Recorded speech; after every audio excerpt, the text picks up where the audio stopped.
No mundo, nas casas, na espiritualidade. A responsabilidade do homem na evolução dos animais. No ar, pela Web Rádio Meimei. Animais, nossos irmãos.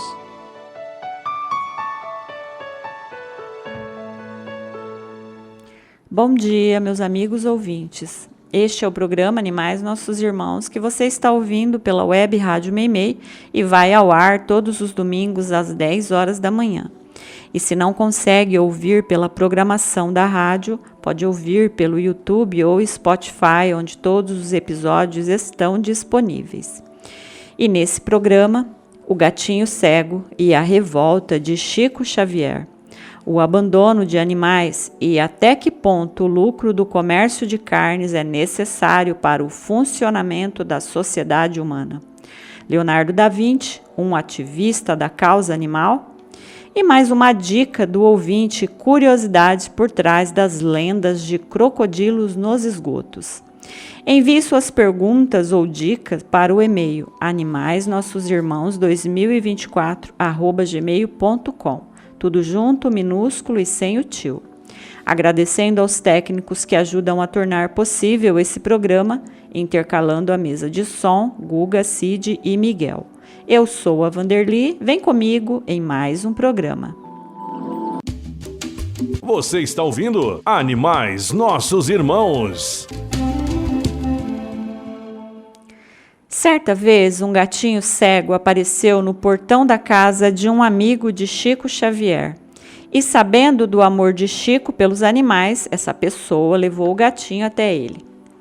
Contam os amigos que nunca antes viram Chico tão bravo. Isso é muita maldade, falava Chico, indignado, segurando o gatinho no colo. Veja, furaram os olhos dele com um prego. Quem faria tamanha maldade com um ser tão indefeso? Vejam, vejam, ele falava revoltado. Menino não foi, isso é coisa de adolescente, quase adulto. Chico seguia falando indignado e enquanto ninava o pequeno e magro gatinho no colo, ele fazia conjecturas, tentando entender e descobrir quem teria feito tamanha covardia com o filhotinho. Chico largou tudo para cuidar do gatinho. Arrumou uma caixa de papelão que forrou com cobertor, chamou um veterinário e ia, de hora em hora, alimentar e cuidar do pequeno. Mas, infelizmente, o filhote não resistiu aos ferimentos e morreu dias depois. Chico passou o dia todo sem falar com ninguém, e era possível ver a força que ele fazia para não se revoltar, para não lançar sua indignação a quem tinha cometido o ato grotesco. Foi somente no dia seguinte que ele resolveu falar. O homem acha que arranja karma só com o que faz de mal a outro homem. Uma barbaridade dessas não fica impune, não. As leis de Deus cobram tudo. Uma história triste, mas posso dizer que muito comum décadas atrás, quando jovens e crianças tinham por hábito se aventurar e caçar. Eu cresci nesse período, não ficávamos em casa, não havia televisão e nem brinquedos. Nossa diversão era procurar por frutas, subir em árvores, brincar em terrenos baldios e nas ruas pouco movimentadas. Mas havia crianças maiores que gostavam de caçar, atirar pedras, destruir ninhos, procurar por animais para fazer maldades. E não era incomum presenciar alguma coisa. Reclamamos dos nossos filhos, que com os olhos em telas não sabem nem diferenciar uma árvore de outra.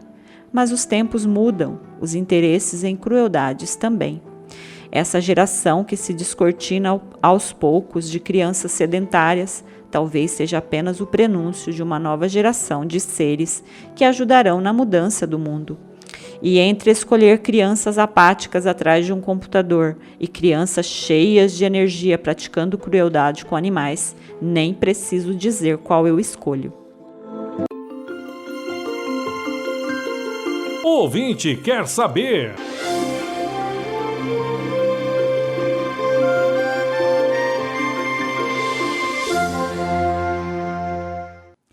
A pergunta veio da ouvinte Laís, que quer saber: é verdade que alguns veterinários enganam os tutores e dão medicamentos que não surtem efeito, prolongando o sofrimento animal em nome de lucros?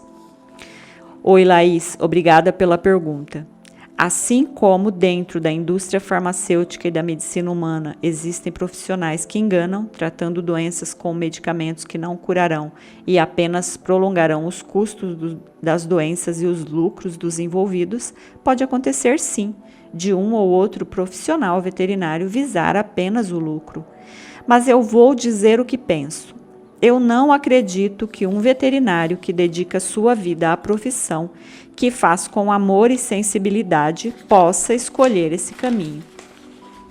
Creio que existam pessoas capazes de fazer qualquer coisa, inclusive dentro da medicina veterinária. Afinal, pessoas são pessoas antes de serem profissionais e já trazem sua índole espiritual muito antes de nascer. Cabe a nós observar e obter informações dos profissionais que escolhemos para cuidar de nossos pets. Um bom profissional deixa marcas, assim como o contrário. Fica difícil fingir o tempo todo, a máscara cai em algum momento. Informe-se, procure referências em caso de dúvida e observe a forma como esse profissional olha para o seu pet, se olha com preocupação ou cuidado, ou se olha como se examinasse um produto com defeito. Espero ter sido útil e continue perguntando. Foi notícia! Foi notícia! E mais uma notícia da bela Santa Catarina. 2 mulheres foram flagradas por uma câmera de segurança enquanto abandonavam um filhote de cachorro em Joinville, no norte catarinense. O caso aconteceu às 3h15 da madrugada, na rua João Petronilho da Costa, no bairro Guanabara. O caso foi divulgado através de uma publicação nas redes sociais da vereadora Liliane da Frada. O filhote já foi resgatado e está em um lar temporário. No vídeo, é possível visualizar quando as 2 mulheres chegam caminhando na rua. Uma delas está com uma mochila nas costas. As 2 andam em direção ao poste e observam aos arredores. Em seguida, tiram a mochila das costas, abrem a bolsa e retiram o animalzinho de dentro. Uma segura o filhote enquanto a outra o amarra. Logo depois, elas vão embora. Abandono de indefeso, o que a vida reserva para quem comete tamanha covardia. Não seria muito mais fácil encontrar um lar para ele? Um animalzinho indefeso, amarrado em um poste, sozinho na madrugada. Definitivamente isso causa muitas emoções em quem ama animais.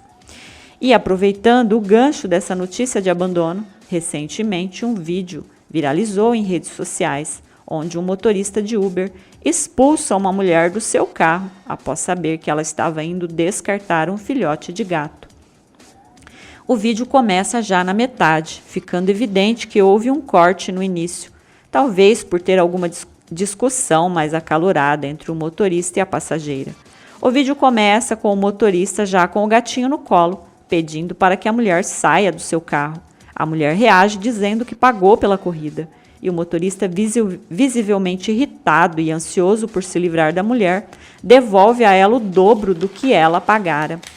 A cidadã sai xingando e o motorista desabafa para a câmera do carro, alegando que a mulher seria um monstro, que onde já se viu fazer algo assim. Enquanto desabafa, ele tenta acalmar o gatinho, dizendo a ele que tudo ficará bem, que ele ficará bem. A mesma história e nas 2, apesar do ato impensável de abandonar um ser indefesa. Houve o resgate e eu espero que tudo fique bem para esses 2 inocentes. Foi notícia! Foi notícia! O ouvinte quer saber.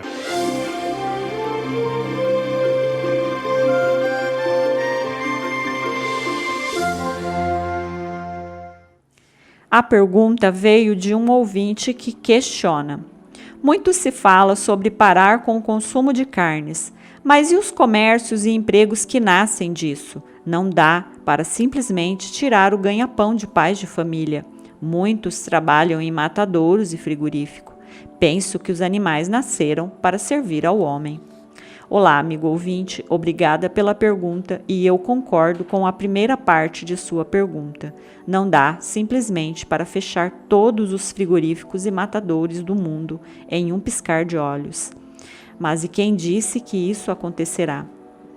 Eu estou há 20 anos tentando conscientizar sobre como o hábito de comer carnes é prejudicial e o que eu consegui até agora.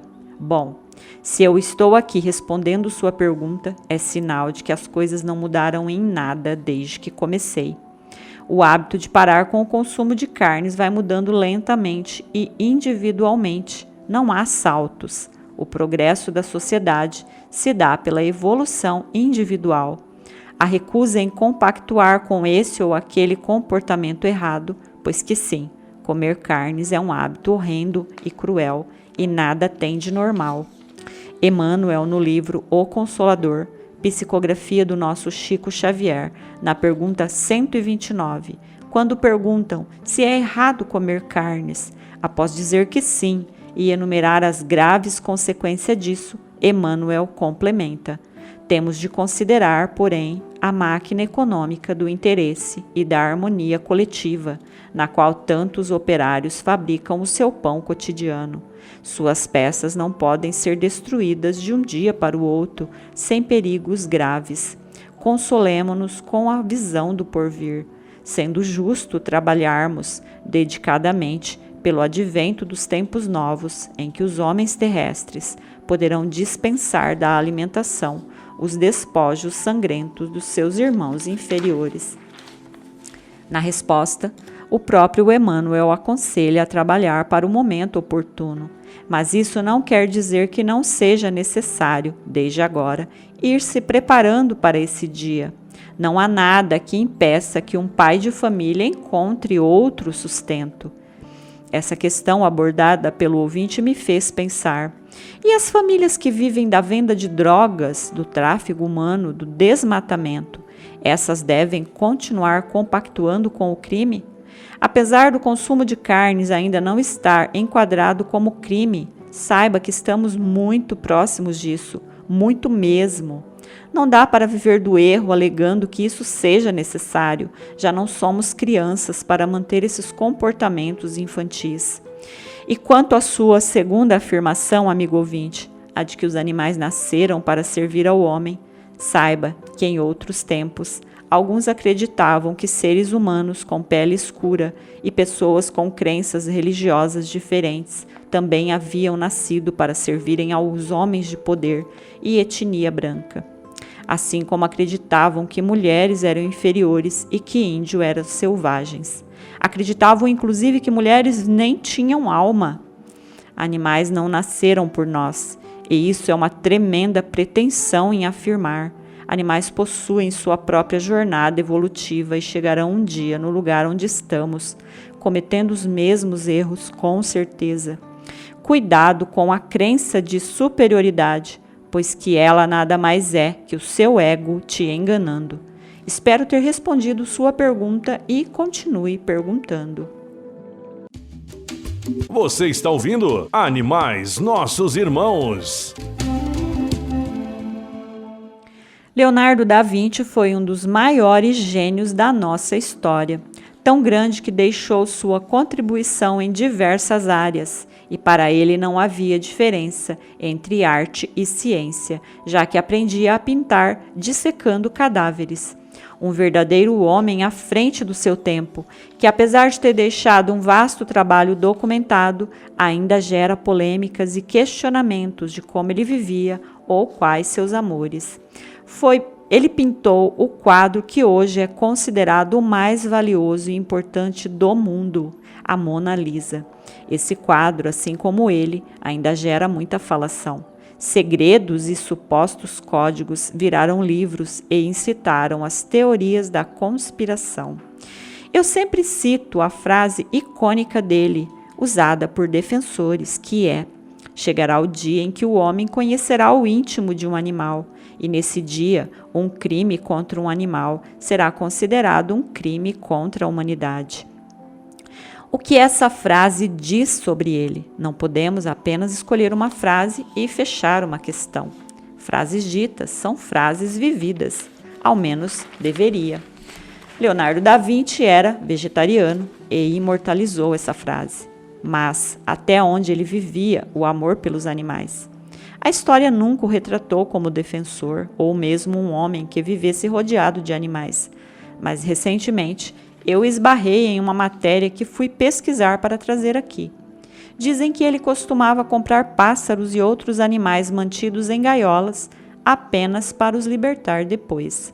Um gesto de compaixão e respeito que muito fala desse lado dele, tão pouco divulgado.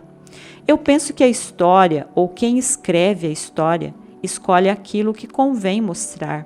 E assim como Jesus, que teve seu amor pelos animais oculto de sua trajetória, Leonardo da Vinci também o teve.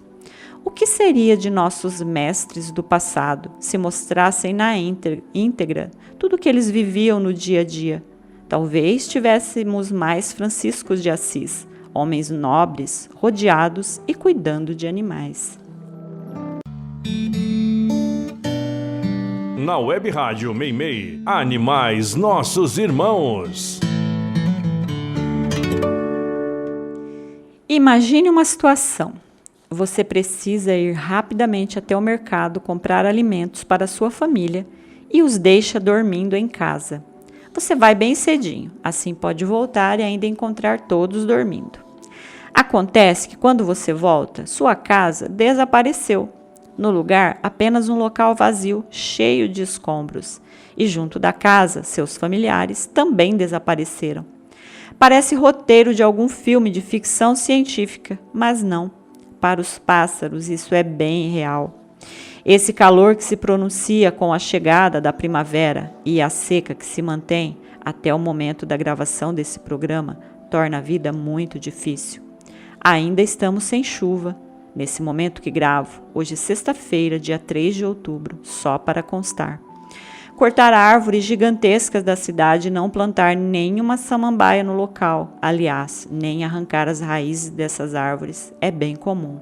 E nessa de arrancar árvores vão-se os lares e famílias de inúmeros animais. Até onde isso nos sensibiliza? Até onde tira o nosso sono? Comecei falando sobre a hipótese de sermos nós a perder a família, pois que isso nos causa comoção. Apenas o que nos é semelhante é digno de ocupar espaço nas nossas vidas, ao menos para a maioria de nós. Árvores são responsáveis por um ar melhor, responsável por chuvas, pela sombra, pelas flores e frutos. E se isso não bastasse, elas são casas. Algumas delas equivaleriam a cidades inteiras de abrigo para famílias. Não veja como parte da normalidade uma árvore sendo arrancada, pois que não é. Questione. E se os animais não lhe causam empatia, pense que depende das árvores para que a água chegue até sua torneira. Vanderly do Carmo está apresentando Animais Nossos Irmãos.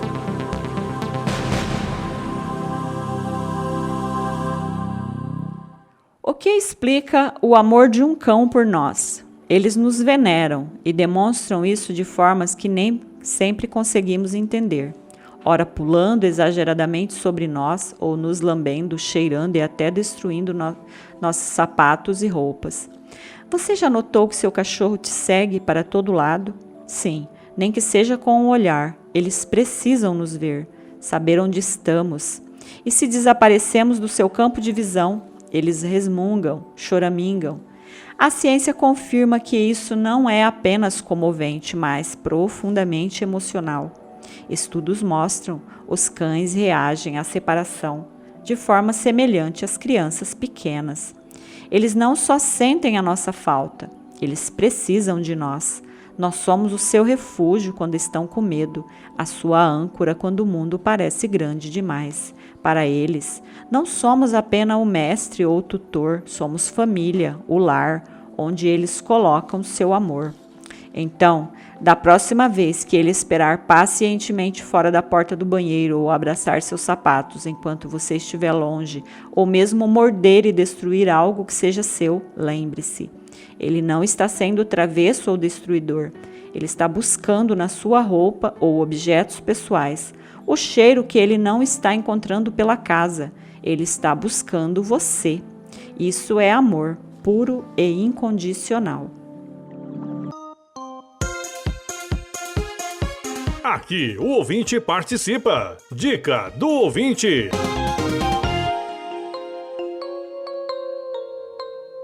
A dica dessa semana veio da minha amiga Luciana, que achou interessante compartilhar essa história conosco. Na Inglaterra de 1910, numa pequena cidade de ruas de pedra coberta de eras, vivia uma jovem de nome Eleonor. Ela era conhecida pelos tecidos simples que vestia, pelos dedos sujos de tinta, resultado dos poemas que escrevia, mesmo que ninguém os lesse. Eleonor era apreciada por sua doçura, o olhar meigo que vislumbra a natureza, como quem busca por algo, como quem espera por um grande amor. Mas, por trás da doçura de Eleonor, dentro dela, onde ninguém poderia sondar, havia silêncio e dor. Eleonor havia perdido o noivo na guerra. Nunca se vestiu para esse luto, mas os seus olhos carregavam essa tristeza todos os dias.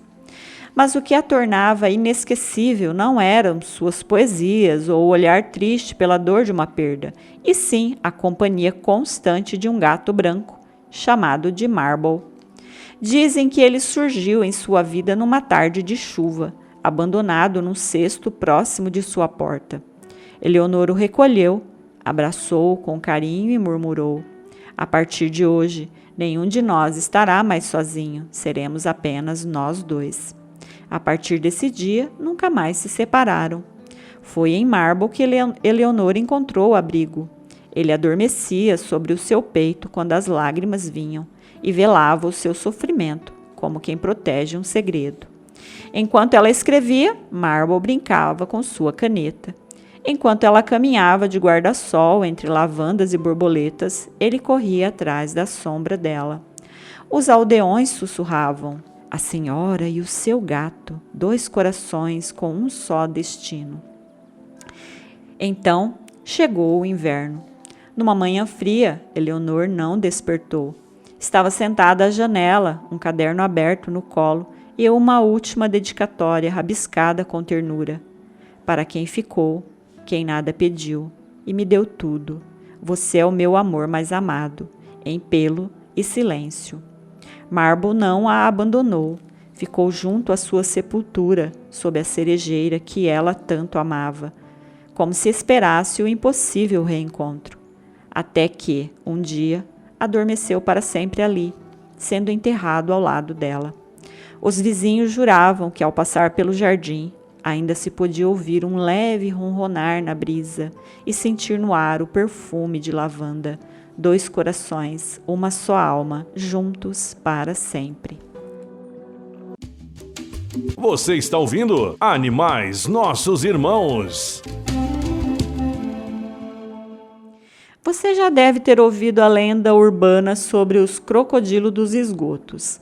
É uma lenda urbana popular, especialmente nos Estados Unidos, sobre crocodilos ou jacarés que supostamente vivem e se reproduzem nas redes de esgotos de grandes cidades. Esses animais lendários, criados a partir de filhotes descartados no vaso sanitário, ganhou as telas dos cinemas e atiçam a curiosidade dos americanos, perpetuando a lenda. Mas será que pessoas jogam animais em descarga? E será que é possível existir animais vivendo nos esgotos? Nem pense em tartarugas radioativas comedoras de pizzas. Essas são invenções, com certeza. Uma invenção que já denota o quão os esgotos por lá são propícios a ter vida ou ser alvo de lendas. Mas dizem os especialistas que a sobrevivência a longo prazo de animais em rede de esgoto é impossível, devido às condições ambientais desses locais. Embora não existam populações de crocodilos nos esgotos, são registrados casos reais de jacarés e crocodilos pequenos encontrados nesses locais. Muitas vezes animais perdidos ou mesmo descartados talvez até mesmo pela descarga, vai saber. Há 2 anos, um crocodilo de 200 quilos entupiu a rede de esgoto de uma cidade no México e ganhou os noticiários e fez a lenda americana angariar novos adeptos. Parece que há um consenso de que as pessoas descartam pequenos animais através da descarga, e isso pode soar exagerado, até mesmo material, para se criar lendas, mas atente para o caso que aconteceu em Taiwan. Uma mulher decidiu filmar a si mesma, descartando dezenas de hamster no vaso. Isso mesmo, a infeliz, querendo atrair atenção em redes sociais, pois que animais sempre geram visualizações, filmou o ato impensável. E ela teve o que queria. O vídeo correu o mundo e a atenção que ela buscava, com certeza conseguiu, pois que foi denunciada e pode acabar sendo presa. Não basta ser ruim, tem que ser cruel e ainda mostrar ao mundo. Eu sempre acreditei que as lendas nascem de alguma história real, mesmo que distorcida.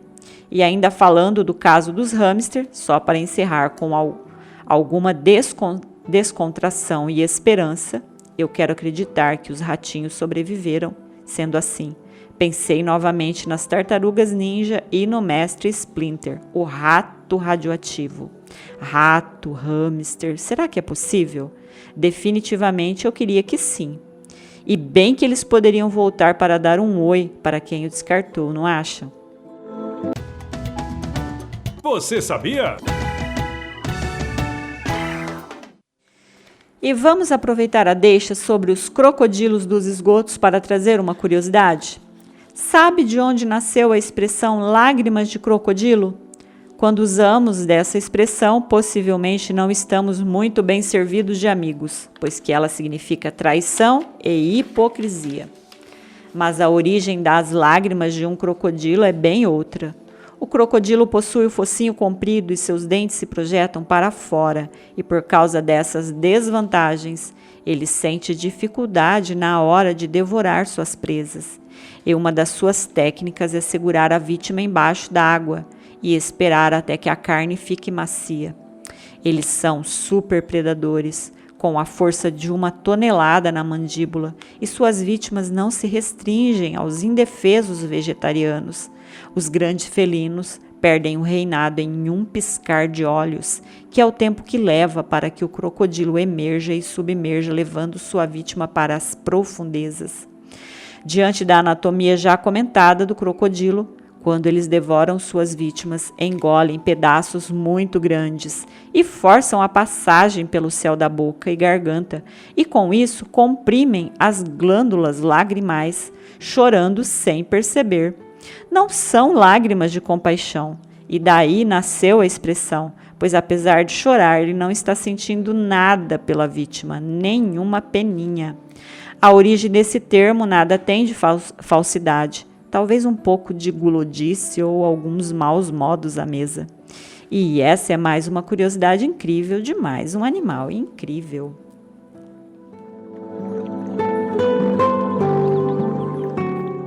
E mais um programa chegando ao fim. Para esse domingo, eu desejo muita paz e tranquilidade a todos que me ouvem. Que nosso Mestre Jesus nos guie e nossa Mãe Maria nos ampare. Para os animais, todo o meu amor e o desejo de que eles nunca mais sofram. Divulgue essas informações e participem do programa. Tenham todos uma excelente e abençoada semana. Fiquem com Deus e até o próximo programa.